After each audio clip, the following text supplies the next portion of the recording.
bawah dagu terbang tinggi, menembus jendela hati, menembus jendela hati,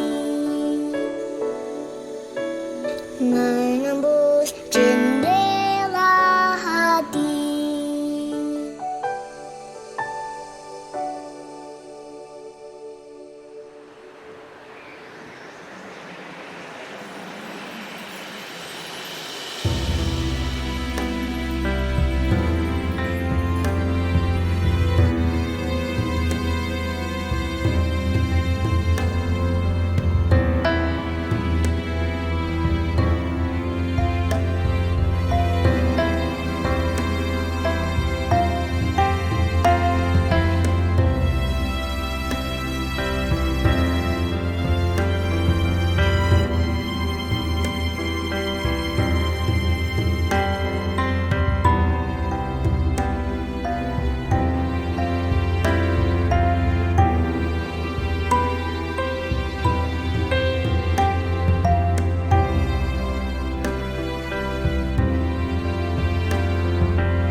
Setiap insan terlahir sebagai cerminan kasih orang tua. Kasih yang lemah lembut mereka wariskan dari generasi ke generasi. Kasih itu mengalir di dalam nadi dan di setiap hembusan nafas. Tanpa pamrih, mereka terus mengasihi, walau seringkali kita menganggapnya tak berarti. Tak pernah mereka membenci, karena mereka hanya tahu mencinta. Kasih itu tak akan lekang dimakan zaman, selama kita terus membagikannya kepada sesama kita manusia.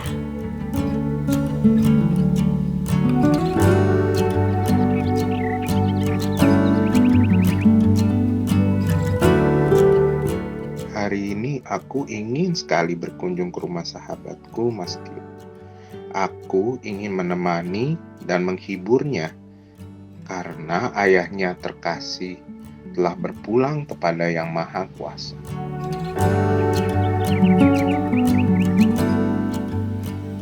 Selamat pagi, Mas Tio. Selamat pagi, Pati. Apa kabar? Senang sekali hari ini saya dikunjungi Pati. Kabarku baik. Aku juga senang bisa berkunjung ke sini. Bagaimana kabarmu, sahabatku? Yang pasti saya senang banget hari ini. Saya bahagia karena Pati boleh mengunjungi saya. Silakan masuk, Pati. Terima kasih ya. Melihat senyummu, sepertinya kondisimu sudah jauh lebih baik ya saat ini.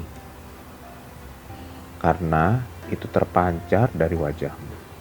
Ya, saya sudah baik sekali dan apalagi pagi hari ini saya dikunjungi oleh Pati. Saya lebih berbahagia dan saya senang sekali. Terima kasih ya Pati buat kunjungannya hari ini. Iya, sama-sama. Lalu, apa rencanamu hari ini? Boleh ya aku menemanimu? Ya, hari ini saya mau ngobrol yang pasti dengan Pati. Saya mau sharing, ada beberapa hal yang perlu saya sharing buat Pati. Tapi sebelum kita ngobrol, saya mau suguhkan kue dan juga minuman dulu nih buat Pati. Wah, jadi ngerepotin. Terima kasih sahabatku. Sama-sama Pati, sebentar ya. Nah, ini saya ada minuman dan kue buat Pati. Ayo silakan dinikmatin, Pati. Dari penampilannya kelihatannya enak nih.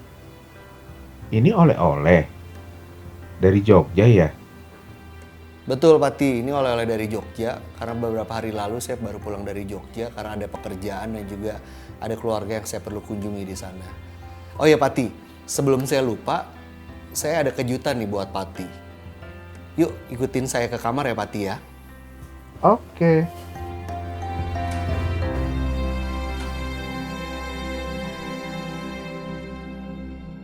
Sahabatku, masih ingatkah kamu dengan Ibu Kiki, Ibu Guru Marlin, dan Ibu dosen Vina? Jadi, kemarin sebelum aku ke sini, aku mengunjungi mereka. Aku mendengar kisah hidup mereka yang sangat menginspirasi. Ya, gimana kabar mereka Pati? Kabar mereka baik.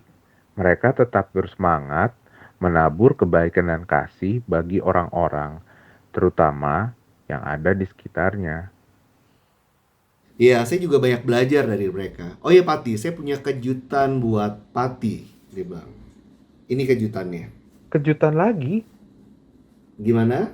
Asik, dapat kain batik. Tapi sebentar.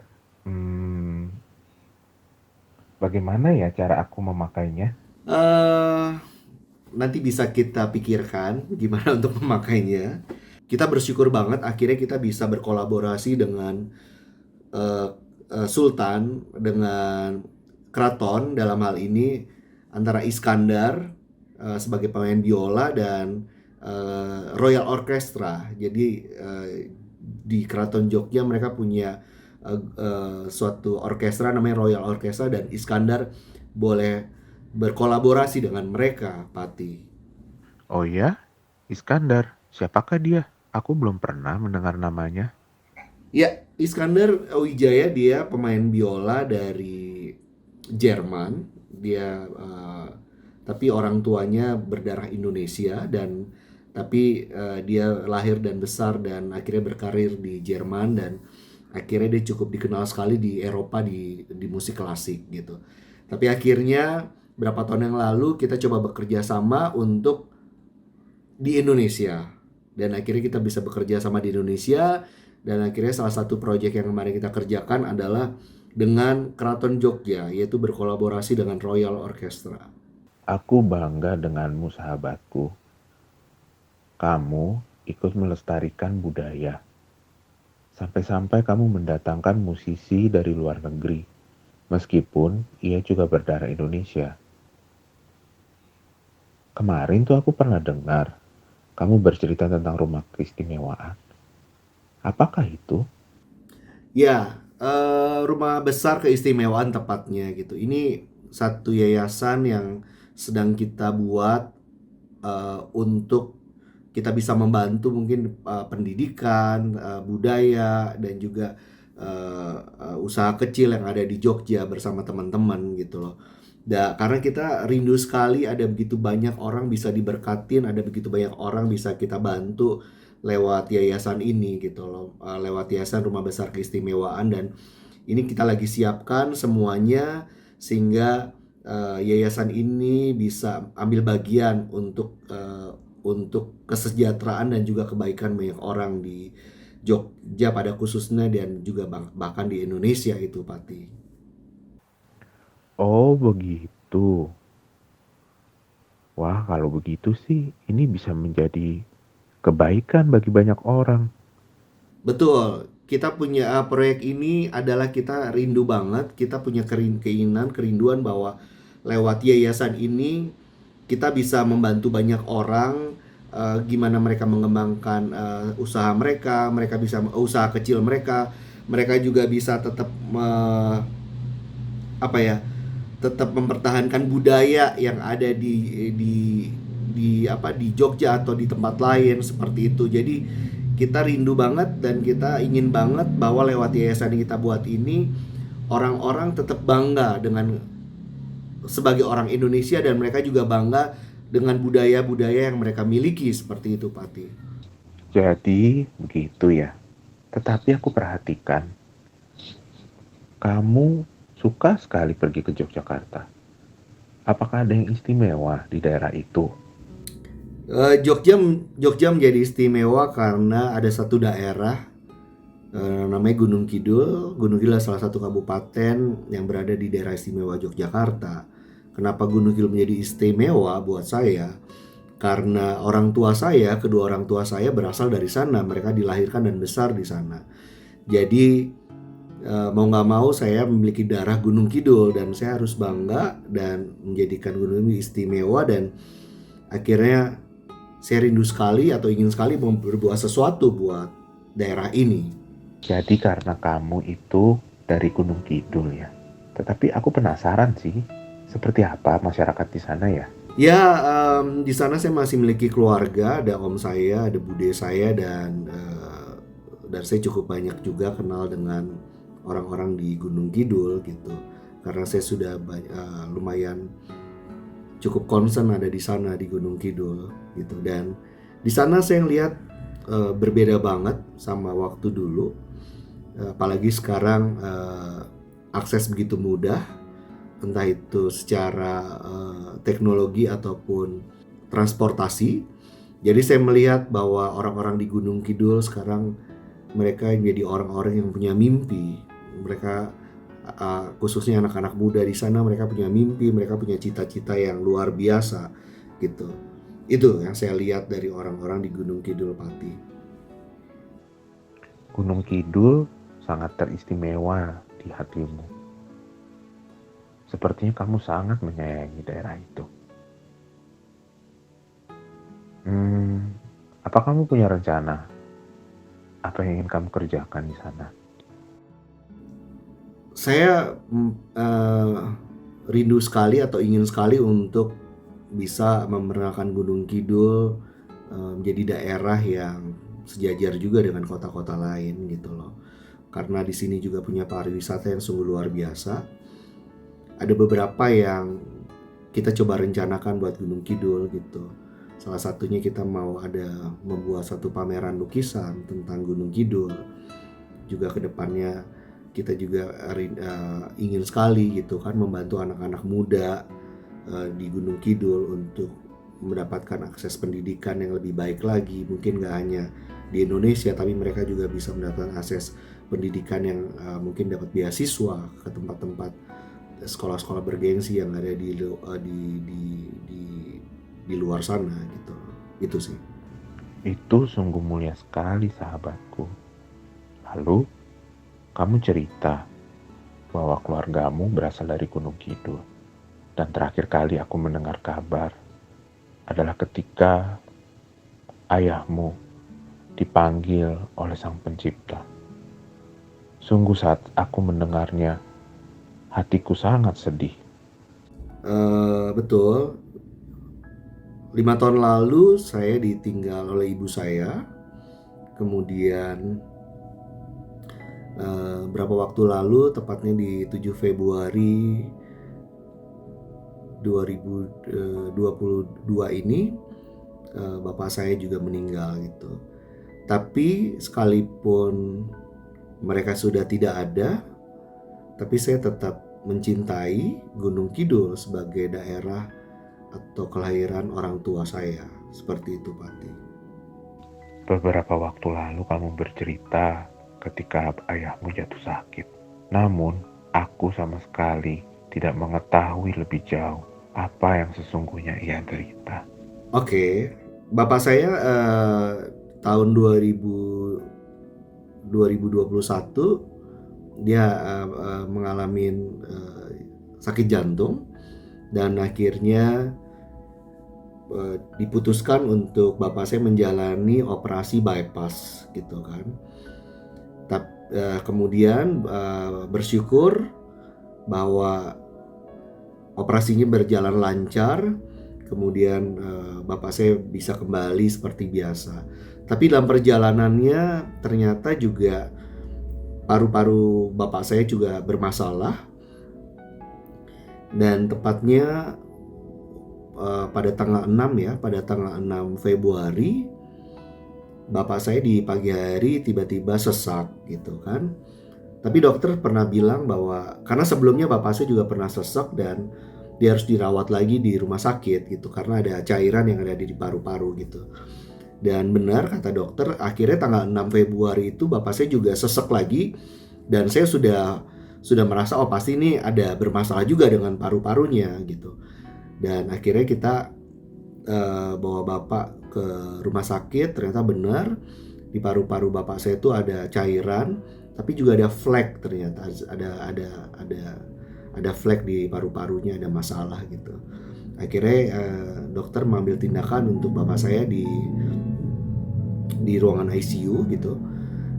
Di tanggal 6 itu akhirnya bapak saya masuk di ICU gitu untuk mengobati seseknya gitu kan, untuk dia akhirnya sesak karena harus mengeluarkan cairan yang ada di paru-paru gitu. Jadi akhirnya sekitar jam setengah 8 malam tanggal 6 Februari itu bapak saya harus masuk ke ruang ICU. Tapi waktu sebelum masuk ruang ICU saya jam 6 sore itu masih bicara sama dia masuk ke ruangannya. Sebelum dipindahkan ke ICU saya masih bicara, saya masih ngajak dia berdoa bersama gitu. Dan biasa saja gitu loh. Tapi kemudian sampai jam 12 malam dokter memberikan informasi di ICU bapak saya dalam keadaan baik. Saturasinya bagus di 99, sesaknya mulai berkurang. Tapi tiba-tiba di jam 3.30 atau jam setengah 4 pagi kami dapat kabar bahwa bapak saya ngalamin drop gitu. Akhirnya kami bergegas untuk berangkat ke rumah sakit gitu. Akhirnya kami ada di rumah sakit, tapi kami tidak bisa masuk ke ruang ICU karena ruangan itu harus melewatin pasien COVID gitu. Akhirnya kami jam 5 akhirnya kami minta izin untuk dapat video call. Akhirnya jam 5 pagi kami diberi kesempatan untuk bisa video call dengan bapak lewat dokter yang berjaga. Akhirnya kami video call, cuman memang di waktu kami video call bapak sudah seperti orang tidur seperti itu, dan kita hanya bisa lewat video call dan bapak saya terlihat tidur gitu. Kami hanya bisa bicara dan jujur kami juga menangis gitu kan karena kami nggak bisa langsung ada di ruangan tersebut gitu. Akhirnya kami selesai video call, kemudian jam 6:15 dokter menghubungi kami gitu. Dokter bilang bahwa jam 6:09 di tanggal 7 Februari itu bapak kami dinyatakan sudah meninggal gitu. Buat kami cepat sekali karena tanggal 6 waktu bapak saya masuk ke rumah sakit, dokter bilang kita taruh di ICU dulu bapak, tapi besok kalau sudah membaik kita akan pindahkan ke ruangan biasa, dan kalau di ruangan biasa anak-anak bisa menunggu gitu. Tapi ternyata kehendak Tuhan lain, bahwa bapak saya dipanggil di tanggal 7 Februari itu di jam 6:09. Jujur kami anak-anak terpukul karena kami tidak berekspektasi kalau bapak akan pergi secepat itu gitu loh. Tapi kami anak-anak percaya bahwa semua adalah yang terbaik, yang dari Tuhan pastinya. Jadi kami ikhlas dan kami merelakan, dan kami percaya bahwa bapak kami sudah di tempat yang terbaik bersama Tuhan pastinya. Itu. Kau terdengar sangat kehilangan. Aku bisa melihat bapamu sangat berarti bagimu. Benar sekali, Bapak adalah orang yang luar biasa buat kami gitu. Bapak saya tidak pernah banyak bicara lewat kata-kata kepada kami sebagai anak-anak gitu. Tapi apa yang dia tunjukkan lewat perbuatan, lewat apa yang dia perbuat gitu di depan kami sebagai anak-anaknya, Yang buat kami yang luar biasa adalah ketika ibu kami sakit stroke, dan jujur 14 tahun itu bapak kami yang take care ibu gitu ya, selama 14 tahun, dan itu luar biasa sekali buat kami. Karena waktu itu kami anak-anak masih bersekolah, kami masih kuliah gitu. Tapi bapak kami benar-benar fokus untuk ibu, untuk take care ibu, untuk mengurus ibu kami yang stroke itu selama 14 tahun. Dan selama 14 tahun itu sampai 2017 ya, kita nggak pernah dengar bahwa bapak berkata capek atau letih atau bosen atau boring atau apapun lah. Tapi kami melihat bahwa bapak cukup tegar dan cukup luar biasa untuk mengurus ibu selama ibu sakit stroke selama 14 tahun, dan akhirnya dia meninggal di tahun 2017 gitu. Dan kemudian setelah ibu meninggal, selama 5 tahun ini sebelum bapak pergi juga, kita ngelihat juga kami punya bapak yang sungguh luar biasa. Bapak adalah orang yang sederhana buat kami.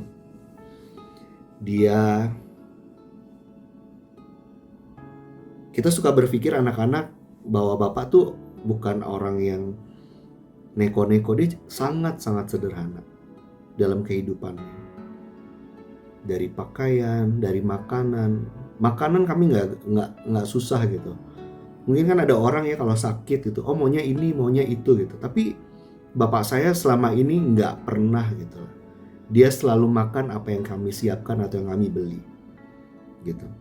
Kemudian juga dari pakaian, dia nggak pernah oh maunya ini seperti ini atau apapun gitu. Itu pertama gitu. Dan selama ini kita ngelihat bahwa bapak kami itu orang yang cukup menunjukkan banyak hal kepada anak-anaknya gitu.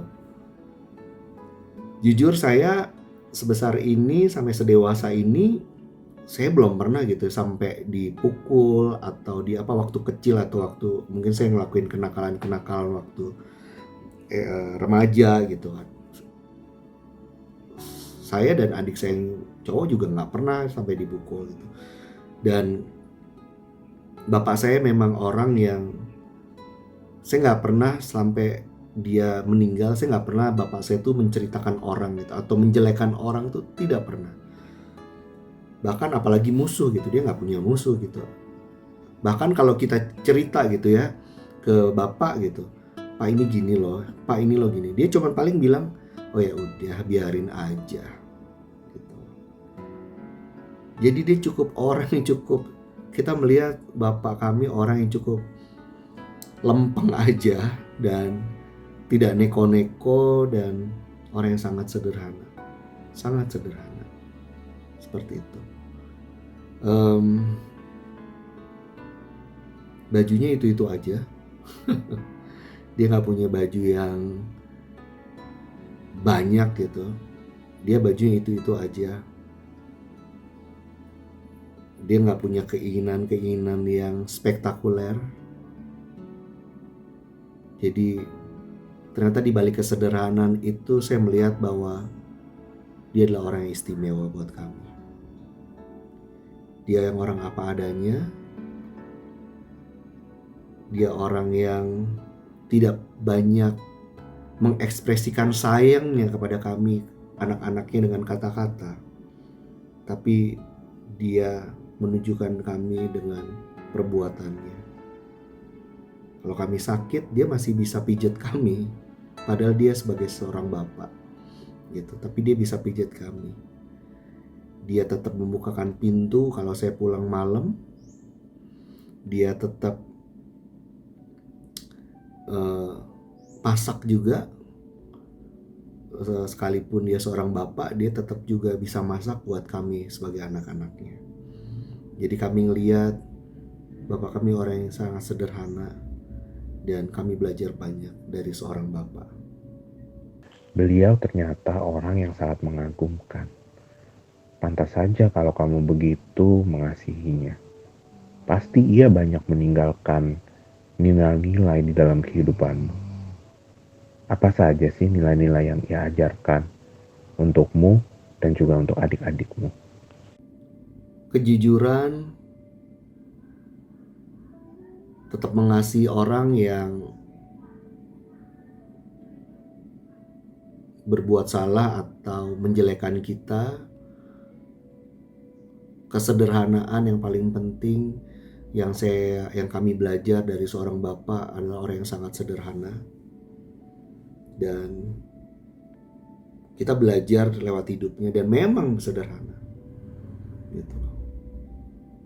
Banyak hal yang kita pelajari sih dari sosok beliau sebagai bapak kami. Orang yang tidak pernah emosi, yang melihat semua masalah dan pergumulan itu tidak menjadi sesuatu yang perlu ditakutkan gitu. Tapi memang kami suka ngerasa bahwa bapak kami kok santai banget gitu. Tapi ternyata dia mau ngajarin kami bukan masalah santainya, tapi dia mau ngajarin kami bahwa segala sesuatu tuh pasti ada jalan keluarnya. Segala sesuatu tuh pasti ada solusinya. Akhirnya kami ngelihat bapak kami jadi orang yang tidak cepat emosi, tidak cepat ambil keputusan gitu loh. Bahwa semuanya itu bisa dibicarakan, semuanya bisa dibawa dengan hati yang tenang gitu. Sekalipun ada orang mungkin yang jahatin keluarga atau menjelekkan, tapi dia tidak pernah merespon. Dia tidak pernah merespon terlalu. Akhirnya ya sudah, dibawa dalam doa saja, dibawa santai saja, seperti itu. Bapakmu itu orang yang sangat tenang. Ia memiliki pemahamannya sendiri dan ia tidak pernah merasa khawatir dengan persoalan. Ia pasti mengajarkanmu banyak nilai. Pasti juga tentang bagaimana menyikapi kemenangan, keberhasilan, dan juga menyikapi kegagalan. Yang pertama adalah kegagalan.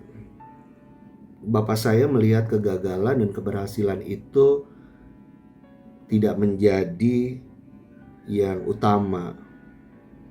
Tapi kami belajar bahwa proses itu yang paling penting. Kami berangkat dari keluarga yang sederhana, tapi kami diajarkan untuk melewati semua proses itu. Kegagalan pasti ada, gitu loh. Tapi saya ngelihat bapak saya bukan orang yang pantang menyerah sih ya. Saya punya adik-adik cewek gitu, dimana waktu mereka mulai bekerja, saya punya adik yang waktu itu mulai bekerja dan tempatnya cukup jauh ya waktu itu, kalau nggak salah di Pluit ya, dan adik saya cewek gitu, dan dia rela untuk mengantarkan adik saya sampai ke kantornya gitu loh, untuk melihat ke kantor yang cukup jauh itu, dia harus dampingin gitu. Jadi saya melihat bahwa bapak saya ngajarin bahwa semuanya itu butuh proses. Sekalipun ada kegagalan itu bukan hal yang perlu kita takutin, tapi gimana kita menghadapinya. Itu mungkin saya bilang tadi, bapak saya dibawa santai gitu loh. Tapi karena bukan berarti dibawa santai kemudian kita tidak melakukan apa-apa, enggak gitu loh. Tapi saya ngelihat ada begitu banyak orang tua di luaran sana akhirnya berpikir terlalu keras. Akhirnya mereka itu jadi depres, akhirnya menjadi sesuatu yang membuat hidup mereka tidak nyaman, tidak menyenangkan gitu. Tapi bapak saya mengajarkan bahwa semuanya ada jalan keluar, ada solusinya, dan itu dibawa santai, tapi tetap dibawa dalam doa, tapi tetap dipikirkan lah gitu. Bicara keberhasilan, ada begitu banyak keberhasilan yang kita dapetin, tapi kita tetap bisa, keberhasilan bukannya akhirnya mengajarkan kita akhirnya jadi membawa kita hidup kita jadi akhirnya jadi too much juga, enggak gitu loh. Dia ngajarin kita juga tetap sederhana gitu loh. Jadi kita melihat anak-anak bahwa keberhasilan dan kegagalan itu adalah suatu proses gitu loh. Jadi tidak perlu ditakutkan sih. Itu Pati. Bercerita tentang keluargamu. Kalau aku boleh tahu, kamu ini anak keberapa ya? Saya anak ke-6, saya anak pertama dari 6 bersaudara. Saya di 6 bersaudara ini, saya 4 wanita dan 2 pria. Seperti itu. Dulu, terakhir kali kita bertemu, kamu bercerita bahwa ayahmu sempat merawat ibumu ketika ia jatuh sakit. Ia merawatnya dengan setia selama belasan tahun. Namun kau tidak pernah menceritakan apa saja yang kamu lewati sebagai anak sulung pada saat badai menerpa kehidupan keluargamu. Oke. Jadi waktu ibu saya sebagai seorang pegawai negeri, tapi waktu itu saya ingat sekali bahwa waktu ibu stroke saya baru memulai bekerja gitu. Waktu itu adik-adik saya masih kuliah, kemudian masih bersekolah juga. Dan akhirnya bapak saya waktu stroke, bapak saya memutuskan untuk tidak bekerja, untuk merawat ibu saya. Gitu. Buat saya itu adalah namanya bicara adalah proses kehidupan. Untuk membuat kita semakin luar biasa dan akhirnya kita bisa menjadi berkat buat banyak orang. Jadi waktu ibu stroke dan tapi bersyukur dia masih mendapatkan sebagai gaji. Tapi waktu itu saya sudah bekerja juga, jadi saya bisa tetap membantu keluarga gitu untuk membantu sekolah adik-adik saya gitu loh. Jadi perjalanan yang cukup panjang, tapi kita nggak pernah merasa bahwa itu menjadi kesulitan buat kita atau kesusahan buat kita, karena kita menjalaninya dengan cukup bersyukur dan kita terus mengandalkan Tuhan dalam menjalani itu semua. Ditanya apakah itu sulit atau itu berat, ya mungkin. Tapi buat kami itu gak sulit dan itu tidak berat. Karena kami menjalaninya bersama sebagai keluarga. Dan kami percaya bahwa ada Tuhan yang selalu 24 hour yang akan menolong kami setiap detik, setiap menit. Jadi perjalanan itu memang berat, tapi kami menjalaninya tidak berat karena ada kekuatan, ada yang dari Tuhan, dan kami juga sebagai keluarga kami cukup kompak untuk menjalani itu semua. Seperti itu Pati. Kau menanggung beban yang begitu berat ketika kau baru saja mulai bekerja. Apa yang membuatmu kuat untuk menjalani itu semua?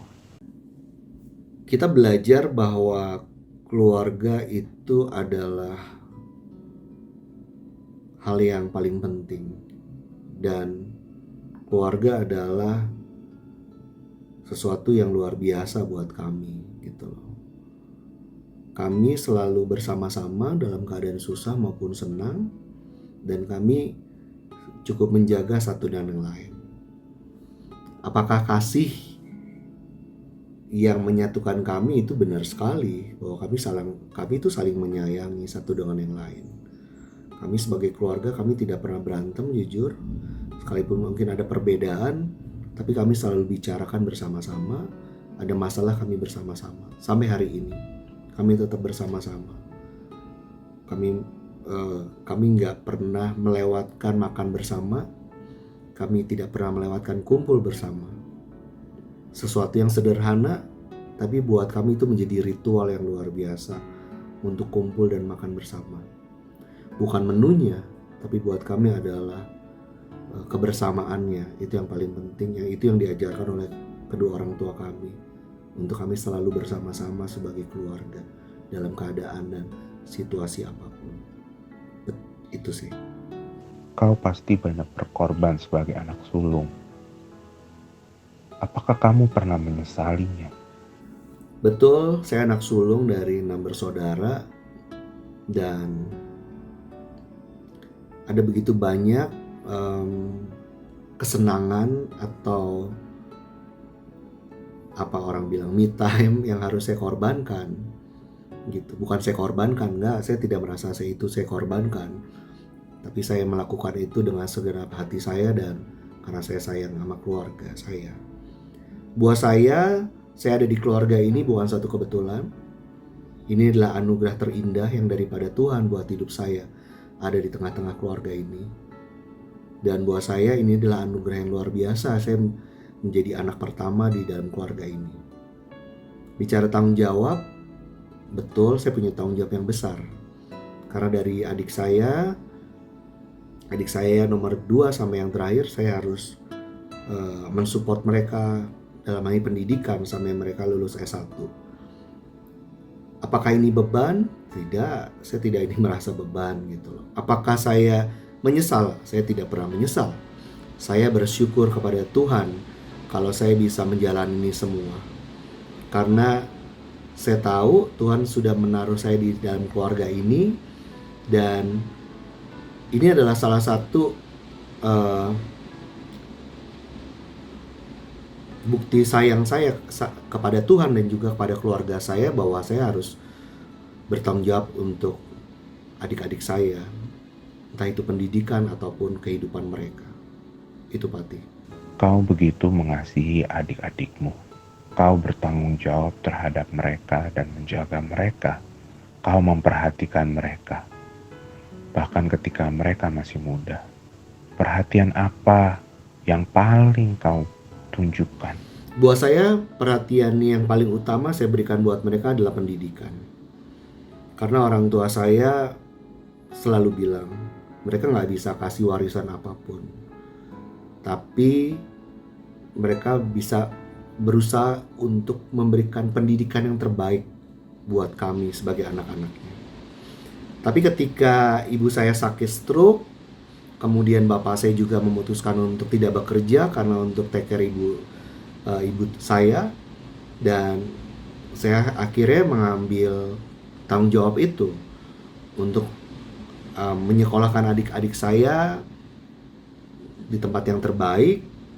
Dan ibu saya selalu bilang bahwa mau anak-anak saya harus minimal sarjana, dan saya ambil tanggung jawab itu semua.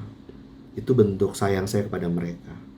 Dan hal-hal kecil yang selalu dikerjakan sampai hari ini adalah kami kumpul bersama, kami pergi bersama. Entah cuma pergi liburan ke puncak, kami pergi melakukan itu bersama-sama. Dan itu adalah bentuk sayang saya kepada keluarga dan adik-adik saya. Itu Pati.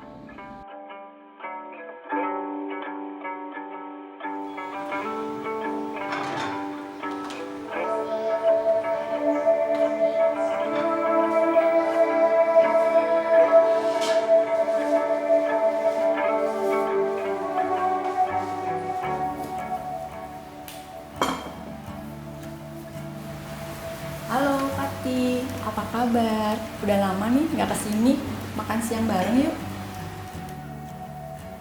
Terima kasih ya untuk jamuannya. Ini nih, makan bersama adalah sesuatu yang spesial bagi keluarga kalian. Ya, Pati, makan bersama ini adalah kekuatan di keluarga kita. Kita tuh sering sekali weekend atau acara apapun di tengah keluarga kita, entah itu ulang tahun, entah mungkin gak ada ulang tahun, entah kita hanya makan bersama, itu jadi kekuatan. Ternyata makan bersama ini kita sering banyak sharing, kita saling menguatkan, kita banyak bercerita, entah itu mungkin ada kesedihan juga yang kita ceritakan. Jadi makan bersama ini adalah sesuatu yang spesial Sesuatu yang sederhana tapi yang spesial yang diajarkan oleh kedua orang tua kita, Pati. Oh, begitu. Ada nggak sih kegiatan lain yang biasa kalian lakukan bersama-sama, yang dimana itu bisa memperkuat hubungan kalian sebagai satu keluarga? Yang pasti kita jalan bersama. Kita sering jalan bersama ya. Bukan karena tempatnya, bukan karena lokasinya, tapi adalah kebersamaannya. Tempat sesuatu yang sederhana sekalipun, lokasi yang biasa pun akhirnya bisa menjadi sesuatu yang luar biasa buat kita. Karena kita bisa banyak bercerita, tertawa bersama, dan itu menjadi bonding yang luar biasa buat keluarga kita, Pati. Ternyata seru juga ya. Selain menyehatkan, jalan kaki bisa mempererat hubungan antara anggota keluarga. Lalu, menurutmu, sahabatku Indri, apa arti sahabatku Tio di matamu? Kak Setio orang yang luar biasa buat kami karena sudah dari ibu mengalami stroke berapa tahun yang lalu, hampir 13 tahun ibu kena stroke. Kak Setio lah yang bantu kami untuk adik-adiknya selalu menjadi orang tua kedua buat kami, karena bapak selalu ngejagain ibu seperti itulah. Dan Kak Setio itu selain menjaga, dia juga selalu memberikan input buat kami, nasihatin kami selain dalam hal pekerjaan, kehidupan maupun pasangan hidup buat kami. Kalian sangat mengasihi ya satu dengan yang lain. Tetapi pernah nggak sih kalian berselisih paham satu dengan yang lain? Kalau berselisih paham satu dengan lainnya itu pasti ada ya. Setiap keluarga pasti akan mengalami hal yang sama. Tapi buat kami itu hal yang bukan hal yang sangat nggak terlalu harus seperti apa gitu. Tapi kami di situ kita mempunyai jalan tengahnya dan memberikan solusi buat kami. Itu aja sih. Lalu ketika ada perselisihan, apa sih yang biasanya kalian lakukan? Kami biasanya kami selalu dalam satu minggu kami punya yaitu kalau nggak Sabtu ya Minggu kita kumpul bareng, makan bareng, kemudian kita saling ngobrol gitu loh. Dan di situ ada satu jalan tengahnya saat kita berkumpul, walaupun banyak kepala, tapi ada satu solusi yang akan kami dapatkan dari situ. Dan kita selalu bawa dalam doa sih. Biasanya kita mengawalinya tuh pasti dengan berdoa, kemudian kita baru ngobrol bersama, makan bersama, dan hasilnya mendapatkan solusi yang luar biasa, yang tidak satu dengan yang lainnya kalah atau menang, tapi semuanya menang. Bukan gitu pasti. Betul, jadi kita apapun yang terjadi kita bicarakan sama-sama gitu. Dan memang pembicaraan yang asik dan keren itu ketika kita adalah makan bersama. Karena kita makan bersama yang diajarkan orang tua kita bisa saling ngobrol, sharing, dan kalau ada masalah yang terjadi kita bisa bicarakan di situ. Dan yang mencairkan adalah menunya, adalah makanannya yang akan mencairkan dalam kalau kita berselisih paham. Itu Pati. Tapi ada nggak sih satu persoalan yang belum terselesaikan? Atau bahkan mungkin ada dendam di antara kalian? Nggak ada. Benar, rasa dendam nggak ada. Soalnya bapak sama ibu pun mengajarkan dari awal, ibu ngajarin kita satu sama yang lainnya saudara itu harus tolong menolong, nggak perlu yang ada dendam-dendaman, apalagi satu dengan yang lainnya iri, gitu Pati. Apa sih yang kalian lakukan untuk menjaga hubungan baik antar bersaudara? Yang pasti komunikasi, Pati. Kita punya komunikasi yang baik. Setiap hari, hampir setiap hari kita berkomunikasi. Mungkin kita nggak ketemu ya, tapi paling nggak lewat WhatsApp grup keluarga, video call. Kita kalau malam sering video call bareng-bareng sih, gitu loh. Ya video call bukan sesuatu karena ada masalah, tapi memang karena kita mau video call aja gitu. Karena lewat video call itu kita bisa melepas kangen juga. Karena kebetulan kita juga dengan adik-adik sudah ada yang pisah rumah ya, tidak di rumah, ya, tidak jadi satu rumah gitu. Jadi itu sih Pati. Jadi karena kasih ya, hubungan kalian sebagai kakak beradik sangat baik. Betul. Kemudian apa yang menjadi bahasa kasih kalian? Bahasa kasih kita adalah makan bersama. Karena makan bersama itu benar-benar jadi sesuatu yang powerful buat kita. Bukan karena menunya ya, balik lagi, tapi memang kebersamaannya. Kita bisa ngobrol banyak, kita bisa melepaskan banyak hal lah ketika kita makan bersama. Adakah hal lainnya yang diajarkan oleh kedua orang tuamu yang dimana hal itu memperkuat hubungan kalian sebagai kakak dan adik? Kebiasaan lainnya adalah ya saling menukar kabar ya. Jadi kita menukar kabar dan bercerita tentang apapun itu tidak karena harus sebulan sekali atau seminggu sekali, enggak. Hampir tiap hari kita bisa bertukar kabar dan kita menceritakan tentang kehidupan kita sehari-hari di grup keluarga kita. Gitu. Jadi grup keluarga kita tuh setiap jam, setiap hari pasti ada sesuatu yang kita chat di sana. Aku mau tambahin satu lagi, Fatih. Mungkin selain makan bersama, bahasa kasih kami adalah masak bersama. Oh, iya. Kenapa? Karena ibu tuh luar biasa. Ibu tuh cerita sedikit tentang ibu. Ibu itu kan guru. Guru itu kalau pulang paling sekitar jam 12, jam 2. Dan beliau selalu sempatkan beliau untuk masak. Masak buat kami anak-anaknya, 6 bersaudara, untuk makan siang sampai dengan makan malam. Dan satu hal, mungkin nggak semua ya orang tua, cuman kalau ibu selalu, karena kami 4 perempuan, selalu mengajarkan perempuan itu harus bisa masak gitu loh. Karena dari masakan itu akan timbul sebuah kebersamaan, dan kebersamaan itu ya bisa makan bersama dengan semua orang gitu loh, kayak gitu Tati. Biasanya apa yang menjadi menu andalan kalian ketika masak bersama?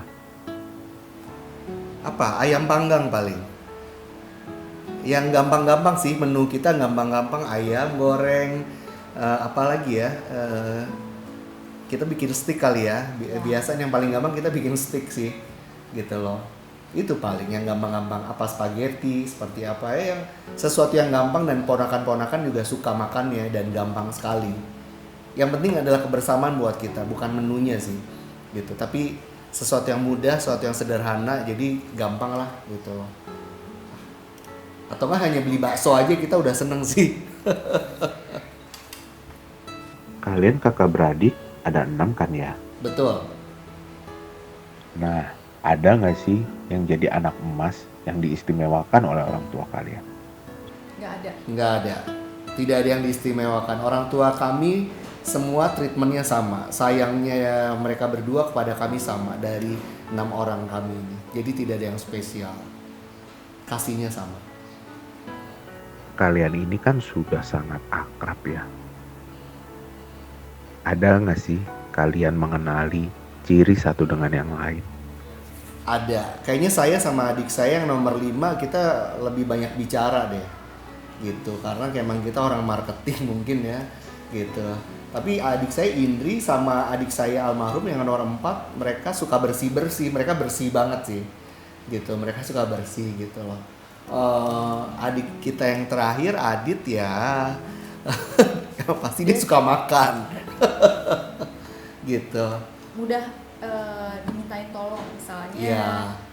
Diminta tolong ke mana gitu. Lebih mudah. Ya. Karena mungkin anak terakhir kali ya. Oh gitu ya. Kalian kan udah lama nih bareng-bareng. Nah, kalian tuh pernah nggak sih terpisah dalam waktu yang cukup lama? Ya mungkin salah satu dari kalian keluar negeri dan tinggal di sana. Kayaknya belum pernah ya. Ya, belum. Kita belum pernah sih yang cukup lama berpisah kita belum pernah sih. Mungkin kecuali waktu masih ada yang kuliah ya, karena ada yang di Bogor, ada yang di Jogja gitu. Jadi mungkin terpisahnya waktu itu paling. Sudah puluhan tahun kalian menjalani hubungan sebagai kakak dan beradik. Kalau kita bicara tentang momen-momen, pasti banyak sekali momen indah dalam kehidupan kalian. Aku pengen tanya, ada nggak sih satu momen yang paling berkesan buat kalian? Momen bersama 6 bersaudara ada sih, tapi itu saat ibu sama bapak masih ada. Kami walaupun ibu dalam kondisi stroke, kami bisa ngajak ibu tuh untuk pergi ke daerah di Bandung, Cikole ya. Cikole untuk yaudah bersama-sama gitu, Iya. untuk nginep bersama, ngobrol, makan, masak bersama, kayak gitu sih. Betul. Itu hal yang nggak pernah terlupakan gitu loh. Betul. Karena itu adalah momen terakhir Jalan-jalan kita bersama ibu jalan-jalan ya. bersama ibu. Dari begitu banyak nilai-nilai pengajaran yang diwariskan oleh kedua orang tuamu, ada nggak sih satu nilai yang paling berkesan bagimu? Yang paling berarti buat aku itu perhatian ibu sama bapak. Ibu dan bapak itu, apalagi bapak ya, bapak itu nggak pernah yang namanya menuntut sama ibu, tapi ibu selalu ajarkan, selalu kasih gitu loh, satu sama dengan yang lainnya harus saling tolong. Itu sih kalau buat aku yang paling berarti buat bapak dan ibu tuh perhatian, terus cara bicara mereka tuh yang nggak pernah menuntut untuk kami seperti jadi apa.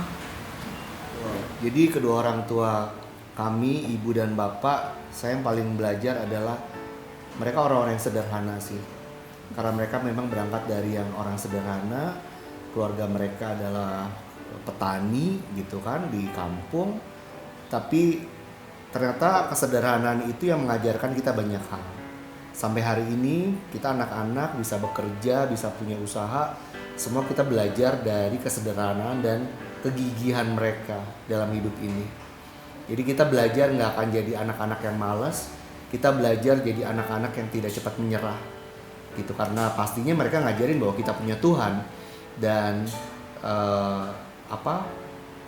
mereka mau kita tidak cepat untuk gampang mundur untuk apapun yang kita hadapin. Itu sih yang saya pelajari dari kedua orang tua saya, Fatih.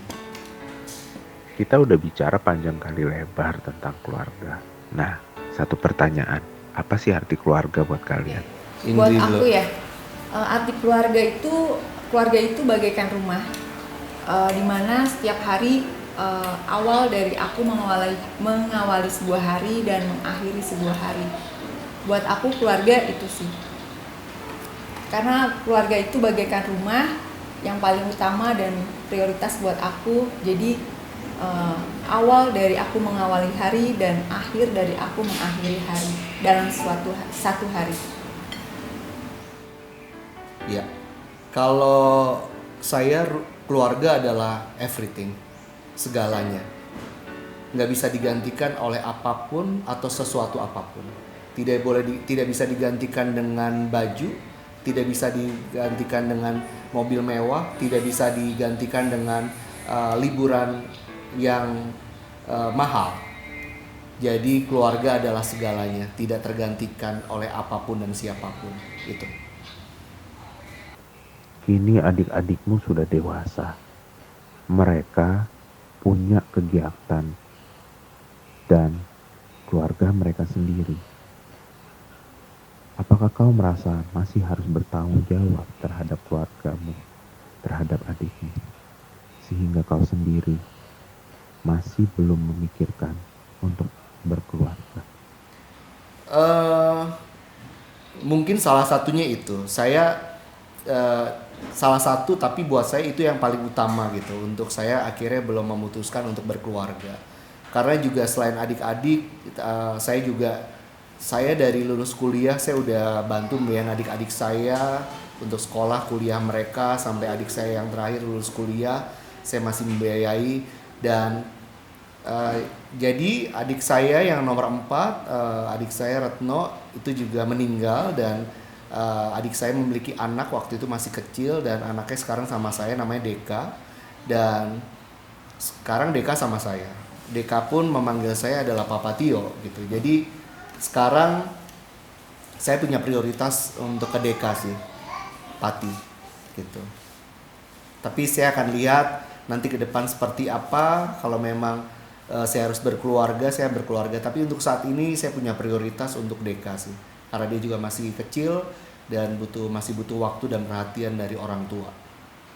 Hari ini aku belajar banyak dari kalian mengenai kasih, mengenai persaudaraan, mengenai kelemah lembutan, kesederhanaan, dan kemurahan hati. Nah, sekarang kita mau ngapain ya, sahabatku? Adakah ide apa yang mau kita kerjakan? Sebentar saya mau ajak Pati ke teras rumah saya. Pati bisa lihat keadaan rumah saya seperti apa gitu ya. Itu aja sih paling.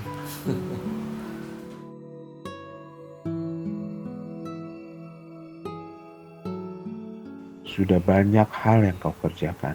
Sudah banyak juga prestasi yang kau peroleh. Jika kita berandai-andai masa depan, apa yang ingin kau kerjakan? Yang pasti rencana saya akan terus sama keluarga untuk terus menjadi blessing buat banyak orang. Karena hidup ini kan hanya sementara. Kita nggak tahu kapan berakhirnya. Semuanya tinggal tunggu waktu kapan Tuhan panggil kita. Tapi selama kita masih ada di dunia ini, berarti adalah waktu untuk kita terus menjadi berkat, menjadi blessing buat banyak orang.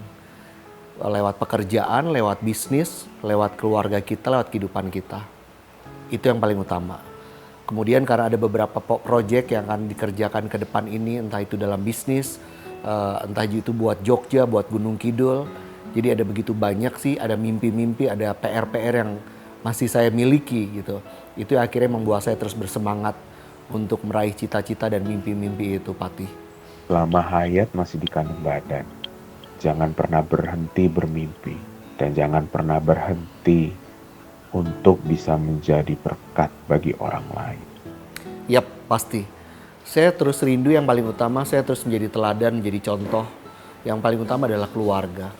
Kakak, adik-adik, keponakan, adik-adik besan, dalam artian adik-adik ipar, saya akan terus menjadi teladan, menjadi contoh, dan juga buat orang-orang sekitar saya. Memang ada kekurangan, masih banyak kekurangan dalam diri saya, dalam hidup saya.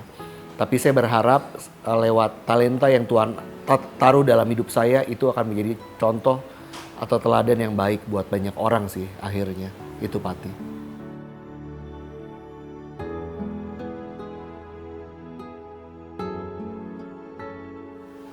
Untuk itu saya mau berterima kasih sih, paling utama saya mau berterima kasih pada Tuhan. Karena perjalanan hidup saya mungkin buat saya atau orang-orang sekitar saya melihat tidak begitu menyenangkan. Ada begitu banyak ujian atau ada begitu banyak hal yang unexpected gitu. Tapi saya mengucap syukur ternyata lewat itu semua mengajarkan saya dan terutama mengajarkan keluarga saya juga begitu banyak hal tentang perjuangan, tentang bertahan, tentang tetap mengasihi, tetap menyayangi. Dan dari itu semua saya juga mau berterima kasih untuk kedua orang tua saya yang ada di surga, yang lewat hidup mereka mengajarkan kami tentang kesederhanaan. Mungkin dulu buat kami sederhana itu sesuatu yang tidak keren gitu, bukan sesuatu yang mengasihkan. Tapi kami tahu bahwa kesederhanaan itu ternyata sesuatu yang istimewa. Sederhana yang kami nggak selalu melihat sesuatu itu dari materi. Tapi kesederhanaan itu bisa dilihat dari sikapnya. Gitu. Dari kehidupan sehari-hari, lewat kasih sayang, lewat perhatian. Kita melihat bahwa kesederhanaan yang orang tua kami ajarkan, yang tunjukkan ternyata istimewa dan luar biasa. Kami juga berterima kasih, saya pribadi berterima kasih juga kepada orang tua saya yang ngajarin kami untuk mengasihi orang, sekalipun mereka mungkin tidak baik sama hidup kita. Tapi kami diajarkan untuk tetap mengasihi, untuk kami tetap menyayangi mereka. Kemudian saya juga berterima kasih buat orang yang paling utama juga buat adik-adik saya juga, adik-adik ipar saya juga, keponakan-ponakan, Deka juga sudah mengajarkan saya juga untuk terus saling menyayangi, untuk terus sabar menghadapi hidup ini, untuk saling bergandengan tangan dalam keadaan suka maupun duka. Jadi kalau mau ditarik kesimpulan dari ini semua bahwa semua cuma karena kasih, semua cara kebaikan. Yang paling utama dari Tuhan dan kemudian dari orang tua dan dari keluarga. Kami jadi belajar bahwa yang paling utama adalah kebersamaan bersama keluarga. Semuanya yang berbentuk materi itu hanya hiasannya. Tapi yang paling utama, yang esensial adalah kasihnya, kebersamaannya bersama keluarga. Itu adalah hal yang paling penting. Jadi terima kasih buat semuanya sudah mengajarkan saya tentang kasih, tentang berjuang, tentang kesederhanaan, tentang hal yang baik dalam hidup ini. Terima kasih. Semoga kita terus bersemangat dalam hidup ini. Apapun yang terjadi, entah itu baik, entah itu kurang baik, kita tetap bersemangat, kita terus bersyukur dalam hidup ini. Yang pasti, jangan pernah putus asa, jangan pernah menyerah. Selama Tuhan kasih kesempatan kita dalam hidup ini, berarti semuanya ada jalan keluar. Ada solusi yang terbaik daripada Dia.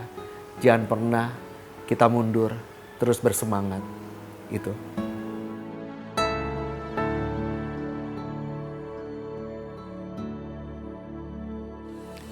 Terima kasih Pati buat hari ini kita bisa ngobrol-ngobrol, kita bisa sharing, kita bisa saling menguatkan. Terima kasih Pati sudah datang, boleh menemani saya untuk hari ini. Dan jangan lupa sering main ke tempat saya untuk kita bisa saling menguatkan lagi. Thank you Pati, bye.